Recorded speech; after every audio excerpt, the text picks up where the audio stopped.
మీ Srinivas Chauhan advocate. మిత్రులారా, ఒక కేసులోని విషయం ఏంటి అనంటే, ఒక వ్యక్తి తన యొక్క బిల్డింగ్ని ఒక వ్యాపార సంస్థకు లీజుకి ఇచ్చినాడు. ఆ వ్యాపార సంస్థ వాళ్ళు కెమికల్కి సంబంధించిన ప్రొడక్ట్స్ ఏవైతే ఉన్నాయో అవన్నీ కూడా ఆ బిల్డింగ్లో స్టోరేజ్ చేసుకుంటున్నారు.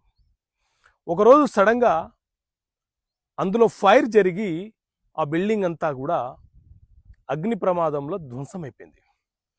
ఇప్పుడు ఆ ఓనరు ఆ లీజుకు తీసుకున్న వ్యక్తుల వద్ద డ్యామేజెస్ అడుగుతుంటే, క్లెయిమ్ చేస్తుంటే వాళ్ళు చెల్లించటం లేదు.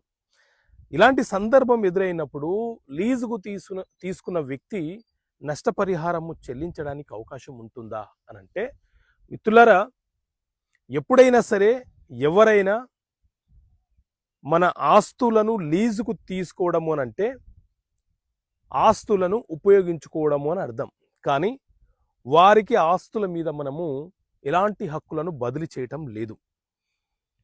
వారు లీజుకు తీసుకున్న పర్పస్ ఏదైతే ఉందో వాటిని నిర్వహిస్తున్న క్రమంలో ఏదైనా ఒక యాక్సిడెంట్ జరిగి మన ఆస్తికి నష్టం జరిగితే వారి మీద నష్టపరిహారం కోరుతూ మనం సివిల్ న్యాయస్థానంలో కేసు వేసే అధికారం మనకుంటది.